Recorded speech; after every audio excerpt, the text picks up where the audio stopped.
Masuk, Pak. Sebuah mobil minibus terbakar hebat kala melintas di Jalan Raya Klaten menuju Sukoharjo, Jawa Tengah. Api diduga berasal dari sistem audio yang sempat berasap sebelum akhirnya membesar di bagian dalam minibus. Warga setempat dibuat panik lantaran api kian membesar dengan disertai beberapa ledakan. Tempat semua panik karena kita jalan rame, jadi semua pengendara akhirnya kita alihkan untuk berhenti semua, tidak ada yang mendekat karena sudah ada percikan yang besar dan ada tanda-tanda ledakan kecil-kecil. Api baru bisa dipadamkan kala petugas damkar Klaten tiba di lokasi kejadian. Butuh waktu setengah jam untuk menjinakkan api. Masyarakat juga sudah berupaya untuk melakukan pemadaman awal namun tidak mampu. Kemudian lapor ke damkar dan alhamdulillah kita kerahkan 1 unit.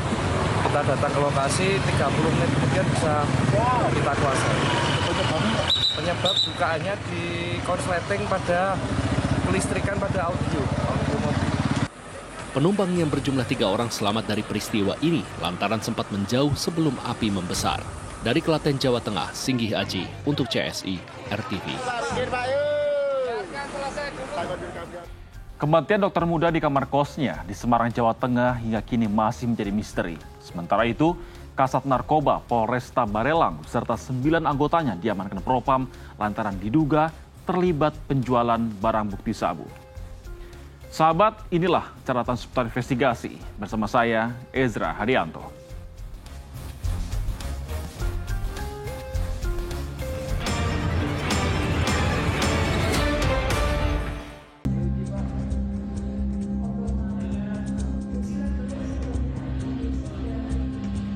Tak ada yang menyangka Kompol Satria Nanda yang menjabat sebagai Kasat Narkoba Polresta Barelang Batam kini berurusan dengan hukum.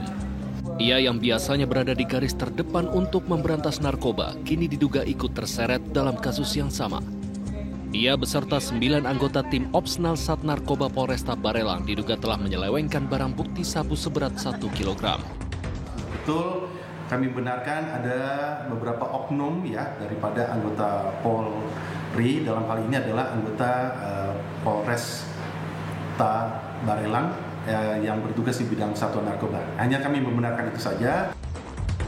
Pengungkapan ini berawal dari ditangkapnya seorang bandar berinisial A dengan barang bukti sabu seberat 1 kilogram. A mengaku membeli sabu dalam jumlah besar itu kepada 10 oknum anggota Satres Narkoba Polresta Barelang. Penyidikan akan terus berjalan. Artinya pengembangan permasalahan kasus narkoba ini tidak diam sampai di sini saja.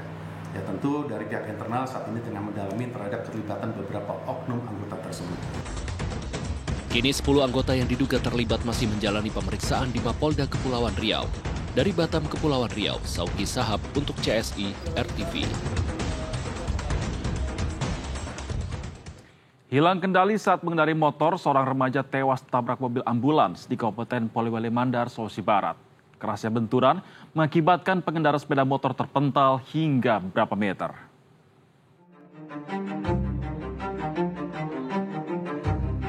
Keluarga ST, remaja yang tewas tertabrak mobil ambulans, tak kuasa menahan tangis saat jenazah korban tiba di rumah duka.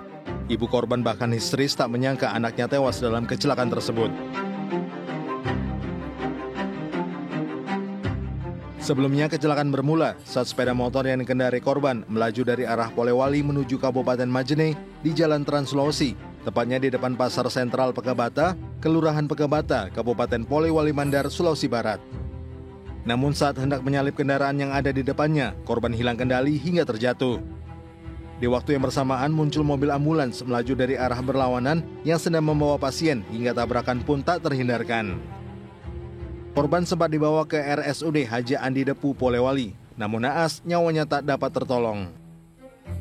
Itu ambulans tuh keluar sedikit dari garis tengah, dari bawah ambulans itu motor di atas. Baru ini motor dia menghindari motor di depannya mau melambung, jadi baku tabrak di depannya.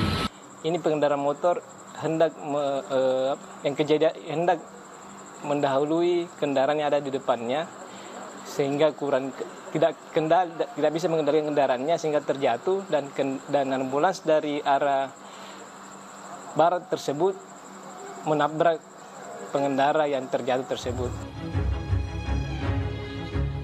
Personel Satlantas Polres Polman yang menerima laporan langsung melakukan olah TKP dan memeriksa saksi serta mengamankan barang bukti guna penyelidikan lebih lanjut. Dari Kabupaten Polewali Mandar, Sulawesi Barat, Muhammad Ilham untuk CSI, RTV. Seorang dokter yang sedang mengambil spesialis anestesi ditemukan bunuh diri di kamar kosnya di Semarang, Jawa Tengah. Kuat dugaan ia menjadi korban perundungan. Beginilah suasana rumah duka Aulia Risma Lestari, dokter yang tengah menempuh program pendidikan dokter spesialis anestesi yang ditemukan meninggal dunia di kamar indekosnya pada hari Senin kemarin. Keluarga korban masih berduka dan belum bersedia untuk memberikan keterangan. Korban merupakan dokter di RSUD Kardinah Kota Tegal yang saat ini sedang menempuh program pendidikan dokter spesialis anestesi Universitas Diponegoro di Rumah Sakit Karyadi Semarang.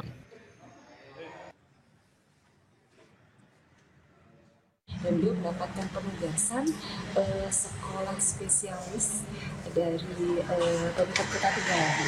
Dia memilih anestesi, sudah dijalani kurang lebih selama 2 tahun. Kalau yang bicara terjadi di sana bukan kewenangan kami, monggo ditanyakan kepada pihak yang terkait. Ia diduga nekat mengakhiri hidupnya di kamar indekosnya di Semarang, Jawa Tengah dengan menyuntikkan obat penenang. Dari buku harian yang ditemukan di kamar kosnya, korban menceritakan beratnya menjadi mahasiswi kedokteran dan menyinggung masalah perundungan yang dilakukan oleh para seniornya. Namun dugaan bullying atau perundungan ini dibantah oleh pihak Universitas Diponegoro. Saat ini, kasus dugaan perundungan yang berujung pada kematian dokter muda PPDS anestesi sedang diselidiki oleh pihak kepolisian. Dari Tegal, Jawa Tengah, Ridwan Pamungkas untuk CSI RTV. Viral rekaman seorang oknum polisi diduga melakukan pungutan liar terhadap sopir pikap yang melanggar lalu lintas di salah satu jalanan Jakarta. Informasi selengkapnya bersama dengan deretan berita kriminal viral lainnya kami sajikan dalam Misbinal. Jangan miss berita kriminal.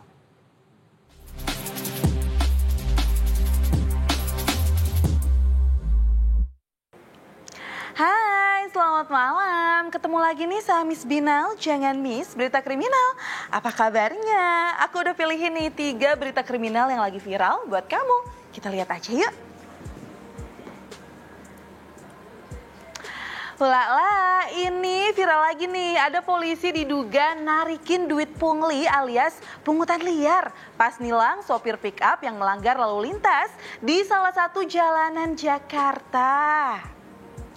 Kebeneran, si abang sopir pick up ini udah aktifin kamera dashboard mobilnya tuh sepanjang perjalanan. Sampai akhirnya si abang gak merhatiin rambu lalu lintas karena fokus lihat peta penunjuk jalan di handphonenya. Nah, si abang pun belokin nih mobilnya. Padahal lampu lalu lintas belum memperbolehkan kendaraan buat belok. Sampai ada bapak polisi yang ngeliat, terus abangnya disuruh berhenti. Lalu selanjutnya apa ya yang terjadi?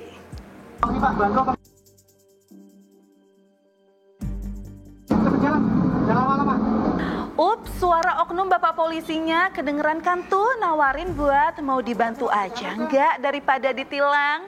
Soalnya si abang sopir jelas ngelanggar aturan di mana mobil tidak boleh putar balik di jam sibuk, yaitu jam 6 sampai jam 10 pagi. Sementara si abangnya lewat jam 9. Si oknum polisinya terus terang-terangan deh minta duit Rp50.000. Ya, belum lama kejadian kayak gini, kejadian lagi. Belum lama pimpinan Ditlantas Polda Metro Jaya minta maaf, sekarang minta maaf lagi gara-gara kelakuan oknum anak buahnya ini.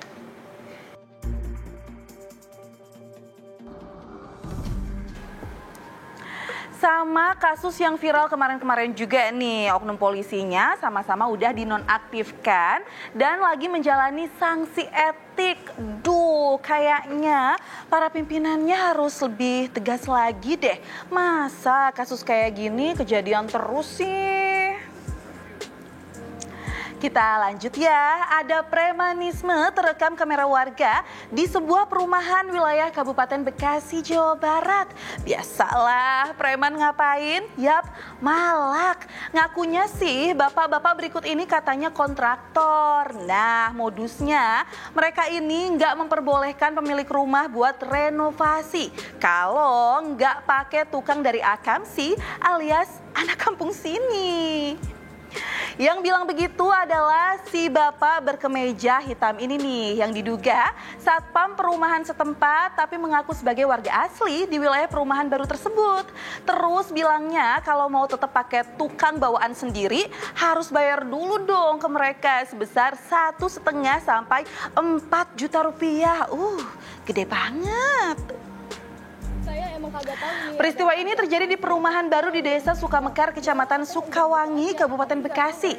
Si pemilik rumah yang keberatan karena harus bayar segitu gedenya, akhirnya berujung ribut deh sama para preman ini. Malahan bapak-bapak preman ini sampai ngamuk dan nyuruh para tukang yang lagi kerja di rumah tersebut buat berhenti nggak. Pemilik rumah udah coba buat ngadu ke pengembang, tapi ternyata pihak pengembangnya pasrah dan nggak punya kuasa juga buat ngatur para preman akamsi ini.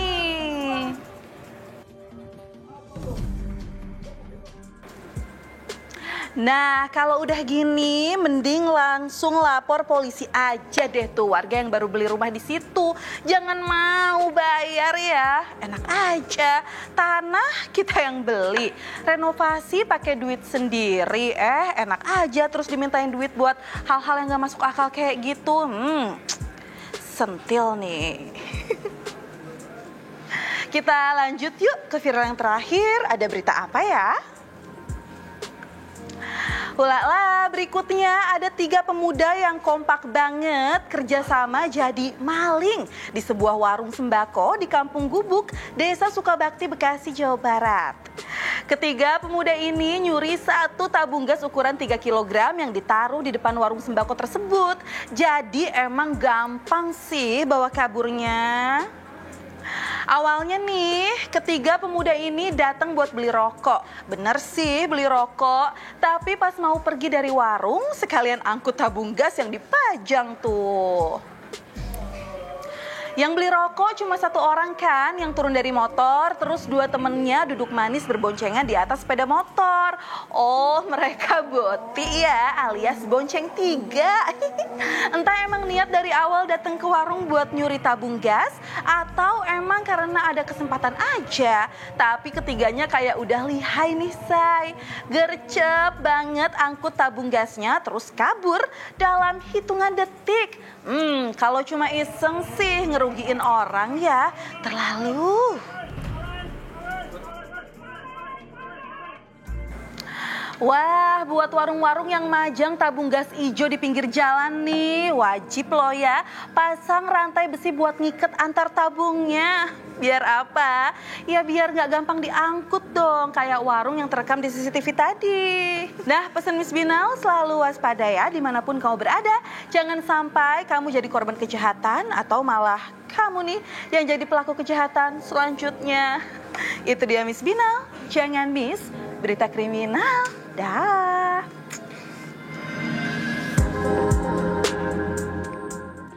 Kejahatan selalu terjadi di sekitar kita dan tanpa kita sadari, seringkali peluang tindak kejahatan justru muncul dari korbannya.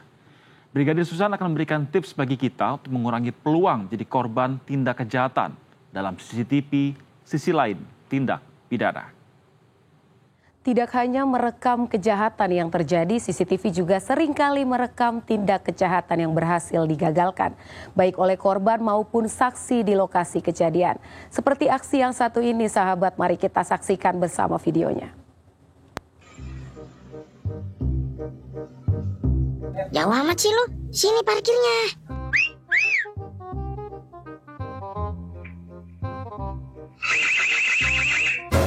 Semprul pakai bunyi lagi. Cabut. Ngaman. Buruan lama amat lu ah. Bentar, ini ngadat lagi nih motor ah. Kan Tadi gue udah bilang parkirnya deketan. Ya udah sih, ngomel mulu dah. Elah.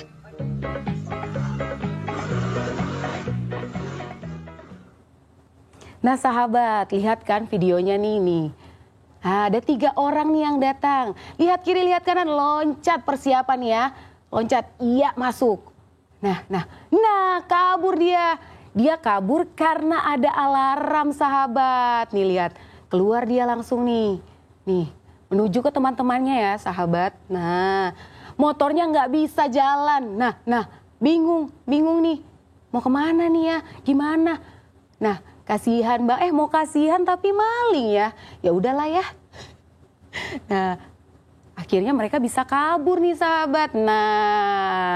Nah sahabat, ini juga salah satu cara mencegah pencurian yang ampuh dengan memasang CCTV dan juga alarm pada rumah kita sahabat. Nah, tindak pidana pencurian diatur dalam pasal 362 KUHP di mana pasal ini menyebutkan barang siapa mengambil suatu barang yang seluruhnya atau sebagian kepunyaan orang lain dengan maksud untuk dimiliki secara melawan hukum diancam karena pencurian dengan pidana penjara paling lama 5 tahun dan pidana denda paling banyak Rp900.000. Dan selalu ingat sahabat, karena kejahatan bisa terjadi kapan saja setiap ada kesempatan. Pertandingan sepak bola antar desa di Kabupaten Baru, Makassar, Sulawesi Selatan berakhir ricuh. Polisi meringkus seorang pria yang diduga menjadi provokator.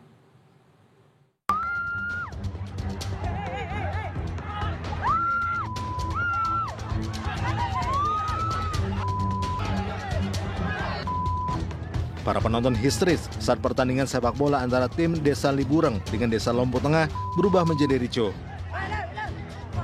Peristiwa ini terjadi di Kecamatan Tanetiriaja, Kabupaten Baru, Makassar, Sulawesi Selatan. Para pemain terlibat aksi saling pukul dan saling kejar. Menurut polisi, kericuhan dipicu dari pelanggaran yang dilakukan seorang pemain. Polisi juga menangkap seseorang yang diduga menjadi provokator. Pelanggaran tidak diterima oleh kesebelasan karena di situ tidak ini, akhirnya ada salah satu teman dari kesebelasan Liburan memukul, akhirnya dari sebelah juga memukul. Karena itu babak penal. Nah di technical meeting disampaikan bahwa kita sepakati bahwa apabila terjadi keributan dan berkelahian secara bersama-sama, maka di kedua tim didiskualifikasi. Ya, nah itu didiskualifikasi. Pertandingan yang diadakan untuk menyambut Hari Kemerdekaan ini pun terpaksa dihentikan. Pihak penyelenggara menyatakan tidak ada tim yang menjadi juara. Dari Makassar, Sulawesi Selatan, Samsul Altimen untuk CSI, RTV. Kejahatan selalu ada di sekitar kita dan kewaspadaan menjadi satu-satunya cara menghindarkan diri dari bahaya. Saksikan catatan seputar investigasi setiap Senin hingga Jumat pukul 23 waktu Indonesia Barat. Saya Ezra Dianto. Sampai jumpa.